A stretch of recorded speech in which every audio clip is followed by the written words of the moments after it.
Hello friends, ಇವತ್ತಿನ ಸಂಚಿಕೆಯಲ್ಲಿ ಏನಾಯಿತು ಅಂತ ನೋಡ್ಕೊಂಡು ಬರೋಣ ಬನ್ನಿ. ರೂಮಲ್ಲಿ ಚಂದನ ಕೆಲಸ ಮಾಡ್ತಾ ಕೂತಿರ್ತಾಳೆ. ಆಗ ಮೈ ಬಂದು ಅತ್ತಿಗೆ ಏನು ಮಾಡ್ತಿದ್ದೀರಾ ಅಂತಾನೆ. 2000 ಸ್ಕ್ವೇರ್ ಫೀಟ್ನಲ್ಲಿ ಒಂದು ಮನೆ ಡಿಸೈನ್ ಮಾಡ್ತಾ ಇದ್ದೆ, ನೋಡು ಹೇಗಿದೆ ಅಂತ ಅಂತಾಳೆ ಚಂದನ.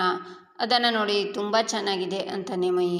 ಮುತ್ತು ಆಗ ಆಚೆ ಕಡೆಯಿಂದ ಬರ್ತಾ ಮೈ ಮತ್ತು ಚಂದನನ ನೋಡ್ತಾ ನಿಂತ್ಕೋತಾನೆ. ನಿಜವಾಗ್ಲೂ ಅಂತಾಳೆ ಚಂದನ. ಹ್ಞೂ ಅದಕ್ಕೆ ನಿಜವಾಗ್ಲೂ ಸಖತ್ತಾಗಿದೆ ಅಂತಾನೆ ಮೈ ಏನಾದರೂ ಹೇಳಬೇಕಿತ್ತಾ ಅಂತಾಳೆ ಚಂದನ. ಅತ್ತಿಗೆ, ಬೆಳಿಗ್ಗೆ ನೀವು ದೇವಸ್ಥಾನಕ್ಕೆ ಕರ್ಕೊಂಡು ಹೋಗಿ ಬಂದಾಗಿಂದ ನನಗೊಂಥರ ಖುಷಿಯಾಗಿದೆ ಅನ್ನಿಸ್ತಿದೆ ಅತ್ತಿಗೆ. ಥ್ಯಾಂಕ್ಸ್ ಅಂತಾನೆ ಮೈ. ನೀನು ಎಲ್ಲ ಅರ್ಥ ಮಾಡಿಕೊಂಡ್ರೆ ನನಗಷ್ಟೇ ಸಾಕು ಮೈ ಅಂತಾಳೆ ಚಂದನ. ಅತ್ತಿಗೆ, ನನಗೆ ಅಮ್ಮ ಬೇಕು ಅನ್ನೋದನ್ನು ನಾನು ಯಾವತ್ತೂ ಮರೆಯಲ್ಲ. ಆದರೆ ನೀವು ತೋರಿಸೋ ಪ್ರೀತಿಯಿಂದನೇ ನಾನೆಲ್ಲನೂ ಮರೆತು ಬದುಕ್ತಿದ್ದೀನಿ. ನೀವೇ ಹೇಳಿದ್ರಲ್ಲ ಅತ್ತಿಗೆ, ಆ ದೇವರು ಅಮ್ಮನ ಯಾವತ್ತು ಬೇಕಿದ್ರೂ ಕಳಿಸ್ಬೋದು ಅಂತ. ಅಲ್ಲಿವರೆಗೂ ನಾನು ಈ ವಿಷಯದ ಬಗ್ಗೆ ಮಾತಾಡಲ್ಲ ಅತ್ತಿಗೆ. ನಾನು ನೊಂದ್ಕೊಳ್ಳೋದು ಇಲ್ಲ ಅಂತಾನೆ ಮೈ. ನೀನು ನೊಂದ್ಕೊಳ್ಳೋದಕ್ಕೆ ಯಾವ ಕಾರಣನೂ ಇಲ್ಲ. ಇಲ್ಲಿ ಎಲ್ಲನೂ ಇದೆ ಮೈ. ನಾವೆಲ್ಲ ಜೀವನ ಜವಾಬ್ದಾರಿ ಅಂತ ನಮ್ಮೊಳಗಿರೋ ನಗುನೇ ಕಳ್ಕೊಂಡ್ಬಿಟ್ಟಿದ್ದೀವಿ. ಆದರೆ ನಿನ್ನೊಳಗಡೆ ಆ ನಗು ಇನ್ನೂ ಇದೆ. ಅದನ್ನು ಕಳ್ಕೊಬೇಡ, ಉಳಿಸ್ಕೊ, ನಗ್ತಾ ಇರು ಮೈ ಅಂತಾಳೆ ಚಂದನ. ನೀವು ಈಗ ಹೇಳಿದ್ರಲ್ಲ ಅತ್ತಿಗೆ, ನನಗೆಲ್ಲ ಅರ್ಥ ಆಗಿದೆ. ಇನ್ಮುಂದೆ ನಾನು ಖುಷಿಯಾಗಿ ಇರ್ತೀನಿ ಅಂತಾನೆ ಮೈ. ನಾನು ಹೊಡೆದಿದ್ದು ನಿನಗೆ ತುಂಬ ನೋವಾಯ್ತೇನೋ, ಸಾರಿ ಮೈ ಅಂತಾಳೆ ಚಂದನ. ಅತ್ತಿಗೆ, ನೀವು ಯಾಕೆ ಅದಕ್ಕೆ ಸಾರಿ ಕೇಳ್ತಿದ್ದೀರಾ? ನೀವು ಹೊಡಿಬಹುದು, ಬೈಬಹುದು, ಆ ಎಲ್ಲ ಅಧಿಕಾರನೂ ನಿಮಗೆ ಇದೆ. ಅಷ್ಟಕ್ಕೂ ನೀವೇನೇ ಮಾಡಿದರೂ ನನ್ನ ಒಳ್ಳೆಯದಕ್ಕೆ ಮಾಡಿರ್ತೀರಾ ಅನ್ನೋ ನಂಬಿಕೆ ನನಗಿದೆ ಅಂತಾನೆ ಮೈ. ನಾನು ನಿನಗೇನೋ ಒಂದು ಗಿಫ್ಟ್ ತಂದಿದ್ದೀನಿ ಅಂತಾಳೆ ಚಂದನ. ಚಾಕ್ಲೇಟ್ ಅದಕ್ಕೆ ಕೊಡಿ ಅಂತಾನೆ ಮೈ. ಗಿಫ್ಟನ್ನು ಕೊಡ್ತಾಳೆ ಚಂದನ. ಅದನ್ನು ತೆಗೆದು ನೋಡಿ ಮೈ. ಅತ್ತಿಗೆ, ವಾಚು ನನಗ ಅಂತ ಖುಷಿ ಆಗ್ತಾನೆ. ಹಾಕು ಅಂತಾಳೆ ಚಂದನ. ಹಾಕ್ಕೊಂಡು ಅತ್ತಿಗೆ, ಸಖತ್ತಾಗಿದೆ ಅತ್ತಿಗೆ, ನಾನು ಇನ್ಮೇಲೆ ಕಾಲೇಜಿಗೆ ದಿನ ಹಾಕ್ಕೊಂಡು ಹೋಗ್ತೀನಿ. ನಮ್ಮ ಅತ್ತಿಗೆ ಕೊಡಿಸಿರೋ ಗಿಫ್ಟ್ ಇದು. ಇದನ್ನು ಅಣ್ಣಂದ್ರಿಗೆಲ್ಲ ತೋರಿಸ್ತೀನಿ ಅಂತ ಅಣ್ಣ ಅಂತ ಕರೀತಾ ಮೈ ಹೋಗ್ತಾನೆ. ಅದನ್ನೆಲ್ಲ ನೋಡ್ತಿದ್ದ ಮುತ್ತು ಖುಷಿಯಿಂದ ನಗ್ತಾನೆ. ಆಗ ಮೈ ಮುತ್ತು ಹತ್ರ ಬಂದು, ಅಣ್ಣ ಅತ್ತಿಗೆ ನನಗೋಸ್ಕರ ಹೊಸ ವಾಚ್ ಕೊಡಿಸಿದ್ದಾರೆ, ಹೇಗಿದೆ ಅಣ್ಣ ಅಂತಾನೆ. ಚೆನ್ನಾಗಿದೆ ಅಂತಾನೆ ಮುತ್ತು. ಆಗ ಹರಿ ಬರ್ತಾನೆ. ಅಣ್ಣ ನೋಡು, ವಾಚು ಸಖತ್ತಾಗಿದೆ ಅಲ್ವಾ, ಕಂಠಿ ಅಣ್ಣಂಗೆ ತೋರಿಸ್ತೀನಿ ಅಂತ ಕಂಠಿ ಹತ್ರ ಹೋಗ್ತಾನೆ ಮೈ. ಆಗ ಹರಿ ಚಂದನ ಹತ್ರ ಬಂದು ಕೂತ್ಕೊಂಡು, ಮೇಡಮ್ ನಾನೇನೋ ಅವ್ರ ಜೊತೆ ತಪ್ಪಾಗಿ ಮಾತಾಡಿಲ್ಲ ಮೇಡಮ್, ಫ್ರೆಂಡ್ಲಿಯಾಗೆ ಮಾತಾಡಿದೆ. ಆದರೆ ಅವರು ಅದನ್ನು ತಪ್ಪಾಗಿ ತಿಳ್ಕೊಂಡು ಓನರ್ ಹತ್ರ ಕಂಪ್ಲೇಂಟ್ ಮಾಡಿದ್ದಾರೆ ಅಷ್ಟೇ ಅಂತಾನೆ ಹರಿ. ನೀವು ಯಾರ ಜೊತೆಗಾದರೂ ಮಾತಾಡಿ, ಏನಾದರೂ ಮಾತಾಡಿ, ಅದನ್ನೆಲ್ಲ ನನಗೆ ಯಾಕೆ ಹೇಳ್ತಿದ್ದೀರಾ ಅಂತಾಳೆ ಚಂದನ. ಮೇಡಮ್ ಅಂತಾನೆ ಹರಿ, ನೀವು ಸಿಕ್ಕವ್ರ ಹುಡುಗಿಯರ ಜೊತೆ ಹಲ್ಕಿಸ್ಕೊಂಡು ಮಾತಾಡಿ, ಏನಾದರೂ ಪ್ರಾಬ್ಲಮ್ ಆದರೆ ನೀವೇ ಸಾಲ್ವ್ ಮಾಡಬೇಕು, ನಾನು ಇಲ್ಲಿಗೂ ಬರಲ್ಲ ಅಂತಾಳೆ ಚಂದನ. ಪ್ರಾಬ್ಲಮ್ ಆಗೋ ಥರ ಏನೂ ಮಾತಾಡಿಲ್ಲ ಮೇಡಮ್ ಅಂತಾನೆ ಹರಿ. ಎಲ್ಲ ಗೊತ್ತಾಗ್ತಿದೆ, ಮತ್ತು ನೀವೇನು ಹೇಳೋ ಅವಶ್ಯಕತೆ ಇಲ್ಲ. ನೀವು ಬದಲಾಗ್ತೀರಾ ಅಂತ ಅಂದ್ಕೊಂಡಿದ್ದೆ, ಅದು ನನ್ನ ಭ್ರಮೆ ಅಂತ ಗೊತ್ತಾಯಿತು. ಇನ್ನೇನು ಹೇಳೋದಕ್ಕೆ ಬರಬೇಡಿ ಅಂತಾಳೆ ಚಂದನ. ಹಾಗಲ್ಲ ಮೇಡಮ್ ಅಂತಾನೆ ಹರಿ. ಮೊದಲು ಇಲ್ಲಿಂದ ಎದ್ದೋಗಿ ಅಂತಾಳೆ ಚಂದನ. ಈಚೆ 3 ಜನ ಮಲಗಿರ್ತಾರೆ. ಹರಿ ಬಂದು ಮಲಗ್ತಾನೆ. ಆಗ ಕಂಠಿ ಮೈ ಹತ್ರ ಹರಿನ ತೋರಿಸ್ತಾನೆ. ಆಗ ಮೈ ಹರಿ ಬೆಡ್ಶೀಟ್ನ ಆಚೆ ಹಾಕ್ತಾನೆ. ಏನೋ ಮಾಡ್ತಿದ್ಯಾ ಅಂತಾನೆ ಹರಿ. ಸರಿಯಾಗೇ ಮಾಡ್ತಿದ್ದಾನೆ, ಏನೂ ಆಗೇ ಇಲ್ಲ ಅನ್ನೋ ಥರ ಮಲ್ಕೊಂಡ್ಬಿಟ್ಟೆ, ಏನು ನೀನು ಒಳ್ಳೆಯವನಾಗ್ಬಿಡ್ತೀಯಾ ಅಂತ ದಿಂಬಲಿ ಹೊಡೆಯೋಕ್ಕೆ ಕೈ ಎತ್ತುತ್ತಾನೆ ಕಂಠಿ. ಏನೋ ನನಗೆ ಬರ್ತೀಯಾ ನೀನು? ನನ್ನ ತಮ್ಮ ನೀನು, ಅಣ್ಣ ಅಲ್ಲ ಹೊಡೆಯೋಕ್ಕೆ ಅಂತಾನೆ ಹರಿ. ಆಗ ಮುತ್ತು ಒಂದು ಹೊಡಿತಾನೆ. ಅಣ್ಣ ಅಂತಾನೆ ಹರಿ. ನಾನು ನೀನು ಅಣ್ಣ ತಾನೆ, ನಾನು ಹೊಡಿಬೋದಲ್ವಾ?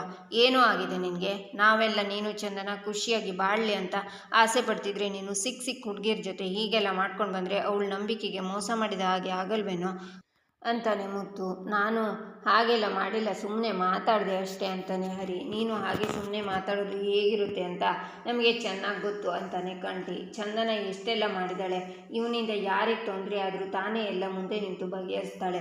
ಅವಳಿಗಿರೋ ಜವಾಬ್ದಾರಿನೇ ನಿನಗೆ ಕಿಂಚಿತ್ತಾರು ಇದೆಯೇನೋ ಅಂತ ಹುಡುಗಿನ ಅರ್ಥ ಮಾಡ್ಕೊಳ್ದೆ ಇಷ್ಟು ಬೇಜವಾಬ್ದಾರಿಯಿಂದ ನಡ್ಕೋತಿದ್ಯಲ್ಲ, ನಿನಗೆ ಸರಿ ಅನಿಸುತ್ತಾ ಅಂತಾನೆ ಮುತ್ತು. ನಾನೇನು ಮಾಡಿಲ್ಲ ಅಣ್ಣ, ಮಾಮೂಲಿ ಕಸ್ಟಮರ್ಸ್ ಜೊತೆ ಹೇಗೆ ನಡ್ಕೋತೀನೋ ಹಾಗೆ ಅಂತ ಹರಿ ಹೇಳುವಾಗ, ಹರಿ ನಿನ್ನ ಅವತಾರನ ನೋಡಿ ನನಗೂ ಸಾಕಾಗಿದೆ. ಏನೋ ಒಂದು ಮಾಡೋದು, ಅದಕ್ಕೆ ಒಂದು ಕತೆ ಕಟ್ಟೋದು, ಚಂದನ ಥರ ಒಳ್ಳೆ ಹುಡುಗಿ ಸಿಕ್ಕಿರ್ಬೇಕಾದ್ರೆ ಯಾಕೆ ಬೇಕಾಯ್ತಲ್ಲ ನಿನಗೆ ಅಂತಾನೆ ಮುತ್ತು. ಅತ್ತಿಗೆ ಥರ ಹುಡುಗಿ ಸಿಗೋಕ್ಕೆ ನೀನು ನಿಜವಾಗ್ಲೂ ಪುಣ್ಯ ಮಾಡಿದ್ಯಾ ಹರಿ. ಆದರೆ ಏನು ಮಾಡೋದು, ನೀನು ಅದನ್ನು ಉಳಿಸ್ಕೋತಿಲ್ವಲ್ಲ ಅಂತಾನೆ ಕಂಠಿ. ಚಂದನ ಲಕ್ಷಕ್ಕೊಬ್ಳು ಕಣೋ, ಆ ಥರ ಮನಸ್ಸು ಯಾರಿಗೂ ಇರೋದಿಲ್ಲ. ನೀನೇ ಅವಳಿಗೆ ತಕ್ಕನಾದವನ ಅಲ್ಲ ಅಂತ ನನಗನ್ನಿಸ್ತಿದೆ ನೋಡು, ಇನ್ಮೇಲಾದರೂ ಬದಲಾಗುವ ಅಂತಾನೆ ಮುತ್ತು. ಹಾಂ ಅಂತ ತಲೆಯಲ್ಲಿಡಿಸ್ತಾನೆ ಹರಿ. ನಿನಗೆ ಎಷ್ಟು ಹೇಳಿದರೂ ಪ್ರಯೋಜನ ಇಲ್ಲ ಅನ್ಸುತ್ತೆ ನೋಡು, ನಾಳೆ ಎಲ್ಲೋ ಕರ್ಕೊಂಡು ಹೋಗ್ತೀನಿ, ಸುಮ್ಮನೆ ನನ್ನ ಜೊತೆ ಬರಬೇಕು ಸರಿನಾ? ಮಲ್ಕೋ ಇವಾಗ ಅಂತಾನೆ ಮುತ್ತು. ನಿನ್ನ ಕೆಲಸ ಎಷ್ಟಿದೆಯೋ ಅದನ್ನು ಮುಗಿಸ್ಕೊಂಡು ಬರೋದು ಬಿಟ್ಟು ಬೇರೆ ಕಡೆ ಗಮನ ಕೊಟ್ಟರೆ ಹೀಗೆ ಆಗೋದು ಅಂತ ಕಂಟಿ ಮಲಗ್ತಾನೆ. ಬೇಕಿತ್ತ ಇದೆಲ್ಲ ನಿನಗೆ ಅಂತ ಮೈನು ಮಲಗ್ತಾನೆ. ಈಚೆ ಬೆಳಿಗ್ಗೆ ಹರಿ ಕೂತ್ಕೊಂಡು, ಕಂಟಿ ಏನು ಚಳಿ ಅಲ್ವಾ ಅಂತಾನೆ. ಅತ್ತಿಗೆ ಈ ಚಳಿಗೆ ಕಾಫಿ ತರ್ತಿದ್ದಾರೆ ಅಂತಾನೆ ಕಂಟಿ. ಆಗ ಹರಿ ಕೊಡಿ ಅಂತ ಕೈ ಹಾಕೋಕೆ ಹೋದರೆ ಚಂದನ ಕಂಟಿಗೆ ಕಾಫಿ ಕೊಟ್ಟು, ಅಣ್ಣ ಮೈಯಲ್ಲಿ ಕಾಣಿಸ್ತಿಲ್ವಲ್ಲ ಅಂತಾಳೆ. ಮೈ ಸ್ನಾನಕ್ಕೆ ಹೋದ, ಅಣ್ಣ ಬಂದಲ್ಲ ಅಂತಾನೆ ಕಂಟಿ. ಮೇಡಮ್ ಅಂತ ಹರಿ ಕೈ ಮುಂದೆ ಮಾಡಿದ್ರು. ಅವನಿಗೆ ಕಾಫಿ ಕೊಡದೆ, ಅಣ್ಣ ತಗೊಳ್ಳಿ ಅಂತ ಚಂದನ ಮುತ್ತುಗೆ ಕಾಫಿನ ಕೊಡ್ತಾಳೆ. ನಂತರ ಚಂದನ ಹೊರಗಡೆ ಹೋಗ್ತಾಳೆ. ಲೋ ಕಂಟಿ, ಇದೇನೋ ಇದು, ಕಾಫಿ ಕೊಡದೆ ಹಾಗೆ ಹೋಗ್ಬಿಟ್ರು ಅಂತಾನೆ ಹರಿ. ನೀನು ಮಾಡೋ ಕೆಲಸಗಳಿಗೆ ಕಾಫಿ ಬೇರೆ ಕೊಡಬೇಕಾ ಅಂತಾನೆ ಕಂಟಿ. ಜಾಸ್ತಿ ಮಾತಾಡ್ತಿದ್ಯಾ, ಕೊಡು ಕಾಫಿನ ಕುಡಿತೀನಿ ಅಂತ ಕಂಟಿ ಕಾಫಿನ ಕುಡಿತಾನೆ. ಹರಿ ಬೇಡ ಹರಿ ಬಿಡು ಅಂತಾನೆ ಕಂಟಿ. ನಂತರ ಕಾಫಿನ ಇಬ್ಬರು ಎಳ್ಕೊತಾರೆ. ಹೀಗೆ ಇಬ್ಬರು ಕಿತ್ತಾಡ್ತಾರೆ. ಕಾಫಿ ಚೆಲ್ಲುತ್ತೆ. ಆಗ ಚಂದನ ಒಳಗಡೆ ಬರ್ತಾಳೆ. ಮುತ್ತುನು ಬಂದು, ಏನ್ರೋ ಇದೆಲ್ಲ ಅಂತಾನೆ. ಸಾರಿ ಅತ್ತಿಗೆ ಅಂತಾನೆ ಕಂಟಿ. ಮೇಡಮ್ ನಾನೇನು ಮಾಡಿಲ್ಲ, ಎಲ್ಲನೂ ಇವನೇ ಮಾಡಿದ್ದು ಅಂತಾನೆ ಹರಿ.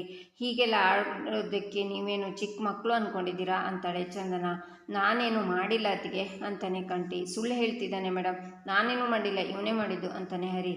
ಸಾಕು ನಿಲ್ಲಿಸಿ ಕಂಟಿ, ಹರಿಯವರಿಗೆ ಅಂತ ಮಾಡಿರೋ ಕಾಫಿ ಅಡುಗೆ ಮನೇಲಿದೆ, ಹೋಗಿ ತಗೊಳ್ಳಿ ಅಂತಾಳೆ ಚಂದನ. ಮೇಡಮ್ ಅದ್ಯಾಕೆ ಅಂತಾನೆ ಹರಿ ಇದನ್ನೇ ತಗೋ, ನಾನು ಬೇರೆ ಮಾಡ್ಕೋತೀನಿ ಅಂತ ಮುತ್ತು ಕಾಫಿ ಕೊಡ್ತಾನೆ.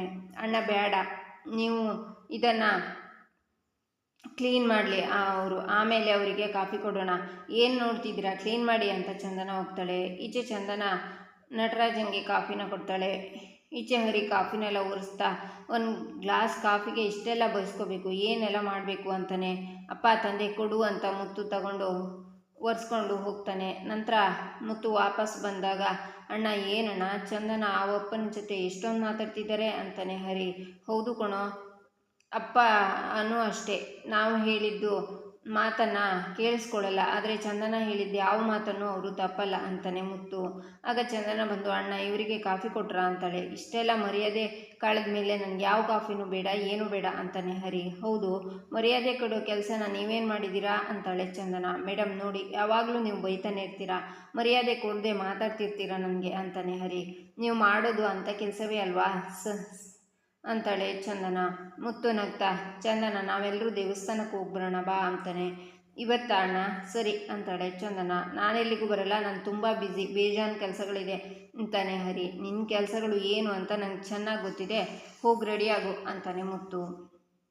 ಚಂದನ ನೀನು ರೆಡಿಯಾಗಿಬಿಡಮ್ಮ, ಕಂಟಿ ಮೈಗೂ ಹೇಳು ಅಂತ ಮುತ್ತು ಹೋಗ್ತಾನೆ. ಈಚೆ ಎಲ್ಲರೂ ದೇವಸ್ಥಾನಕ್ಕೆ ಬರ್ತಾರೆ. ಅಣ್ಣ ಯಾಕೆ ಎಲ್ಲರನ್ನ ದೇವಸ್ಥಾನಕ್ಕೆ ಕರ್ಕೊಂಡು ಬಂದಿದ್ಯಾ ಅಂತಾನೆ ಕಂಟಿ. ಏನಣ್ಣ ಇಲ್ಲಿಗೆ ಬರ್ತೀನಿ ಅಂತ ಹರಕೆ ಏನಾದರೂ ಹೊತ್ಕೊಂಡಿದ್ದ ಅಂತಾನೆ ಹರಿ. ಸ್ವಲ್ಪ ಸುಮ್ಮನಿರು ಅಂತಾನೆ ಮುತ್ತು. ದೇವರಿಗೆ ಆರತಿನ ಮಾಡ್ತಾರೆ. ಎಲ್ಲರೂ ಆರತಿ ತಗೊಂಡು ತೀರ್ಥನ ತಗೋತಾರೆ. ಮುತ್ತು ಅಲ್ಲಿಂದ ಹೋಗ್ತಾನೆ. ನಮ್ಮ ಅಣ್ಣ ದೇವಸ್ಥಾನಕ್ಕೆ ಕರ್ಕೊಂಡು ಬಂದು ಅಣ್ಣನೇ ಕಾಣಿಸ್ತಿಲ್ಲ ಅಂತಾನೆ ಹರಿ. ಹೌದು, ಅಣ್ಣ ಎಲ್ಲಿ ಹೋದ್ರು ಅಂತಾಳೆ ಚಂದನ. ಆಗ ಮುತ್ತು ಬರ್ತಾನೆ. ಅಣ್ಣ ಬಂದ ಅಂತಾನೆ ಮೈ. ಎಲ್ಲರೂ ಇಲ್ಲಿಗೆ ಬನ್ನಿ ಅಂತ ಮುತ್ತು ಕರೀತಾನೆ. ನಂತರ ಎಲ್ಲರೂ ಆಚೆ ಹೋಗ್ತಾರೆ. ಮುತ್ತು ಕರ್ಪೂರ ಹಾಕಿ ಬೆಂಕಿ ಹಿಡಿಸುವಾಗ, ಅಣ್ಣ ಏನಣ್ಣ ಮಾಡ್ತಿದ್ಯಾ ಅಂತಾನೆ ಹರಿ. ಇರೋ ಏನು ಅಷ್ಟು ಅವಸರ, ಬಾಯಿಗ ಕಡೆ ಅಂತ ಹರಿನ ಮುತ್ತು ಕರೀತಾನೆ. ನೋಡು, ಈಗ ನಾನು ಹೇಳಿದ ಹಾಗೆ ಹೇಳು, ಅನಿತಾ ವಿಷಯದಲ್ಲಿ ನಾನು ಮಾಡಿದ್ದು ತಪ್ಪು, ಹಾಗೆ ಇನ್ಮೇಲೆ ಯಾವುದೇ ಹೆಣ್ಮಕ್ಳ ವಿಷಯದಲ್ಲಿ ನಾನು ಮಾತಾಡೋದಿಲ್ಲ, ನನಗೆ ಮದುವೆ ಆಗಿಲ್ಲ ಅಂತ ಸುಳ್ಳು ಹೇಳೋದಲ್ಲ, ಕಾರಲ್ಲಿ ಬರೋ ಕಸ್ಟಮರ್ಸ್ ಜೊತೆ ಕೂಡ ನಾನು ಮಾತಾಡಲ್ಲ ಅಂತ ಈ ಕರ್ಪೂರದ ಮೇಲೆ ಕೈ ಇಟ್ಟು ಪ್ರಮಾಣ ಮಾಡು ಅಂತಾನೆ ಮುತ್ತು. ಅಣ್ಣ ಇದೆಲ್ಲ ಯಾಕೆ, ನಾನು ಅನಿತಾ ಅವ್ರ ಹತ್ರ ಕ್ಷಮೆ ಕೇಳಿ ಬಂದಲ್ಲ ಅಣ್ಣ ಅಂತಾನೆ ಹರಿ. ನೀನು ಅನಿತಾ ಅವ್ರ ಹತ್ರ ಮಾತ್ರ ಕ್ಷಮೆ ಕೇಳಿರೋದು, ಬೇರೆ ಯಾರಿಗೂ ಕೇಳಿಲ್ವಲ್ಲ, ದೇವ್ರ ಮುಂದೆ ಕ್ಷಮೆ ಕೇಳು, ಎಲ್ರಿಗೂ ಕೇಳಿದ ಹಾಗಾಗತ್ತೆ ಅಂತಾನೆ ಮುತ್ತು. ಕೇಳೋಣ, ಮರ್ತಿರೋ ಹುಡುಗಿರ ಹೆಸರನ್ನೆಲ್ಲ ಮನಸ್ಸಲ್ಲೇ ನೆನೆಸ್ಕೊಂಡು ಹೋಲ್ಸೇಲ್ ಆಗಿ ಸಾರಿ ಕೇಳಿಬಿಡು ಅಂತಾನೆ ಮೈ. ಏನು ಹಂಗೆ ನೋಡ್ತಿದ್ಯಾ, ಪ್ರಮಾಣ ಮಾಡು ಅಂತಾನೆ ಮುತ್ತು. ಕೇಳ್ತೀನಿ ಅಂತ ಕೈ ಮುಗ್ದು ಆಯಿತು ಅಂತಾನೆ ಹರಿ. ಏನೋ ಮಾಡ್ತಿದ್ಯಾ ಅಂತಾನೆ ಮುತ್ತು. ಮನಸ್ಸಲ್ಲೇ ಕೇಳಿದೆ ಅಣ್ಣ ಅಂತಾನೆ ಹರಿ. ಅದೆಲ್ಲ ಆಗಲ್ಲ, ಎಲ್ರಿಗೂ ಕೇಳಿಸೋ ಹಾಗೆ ಹೇಳು ಅಂತಾನೆ ಮುತ್ತು. ಆಗ ಹರಿ ಕರ್ಪೂರದ ಮೇಲೆ ಕೈ ಇಟ್ಟು, ಇನ್ಮೇಲೆ ಯಾವುದೇ ಹುಡುಗಿ ಜೊತೆ ಅನಾವಶ್ಯಕವಾಗಿ ಮಾತಾಡಲ್ಲ, ನನಗೆ ಮದುವೆ ಆಗಿಲ್ಲ ಅಂತ ಯಾರ ಹತ್ರನೂ ಸುಳ್ಳು ಹೇಳಲ್ಲ, ಇನ್ಮೇಲೆ ನಾನು ಅಂತ ಆಚೆ ನೋಡಿ ಅಯ್ಯೋ ಪಾಪ ಆ ಹುಡುಗಿ ತೆಂಗಿನಕಾಯಿ ಹೊಡೆಯೋಕೆ ಒದ್ದಾಡ್ತಿದ್ದಾಳೆ ಅಂತ ಹರಿ ಅವಳನ್ನೇ ನೋಡ್ತಾ ಯೋಚನೆ ಮಾಡ್ತಾನೆ.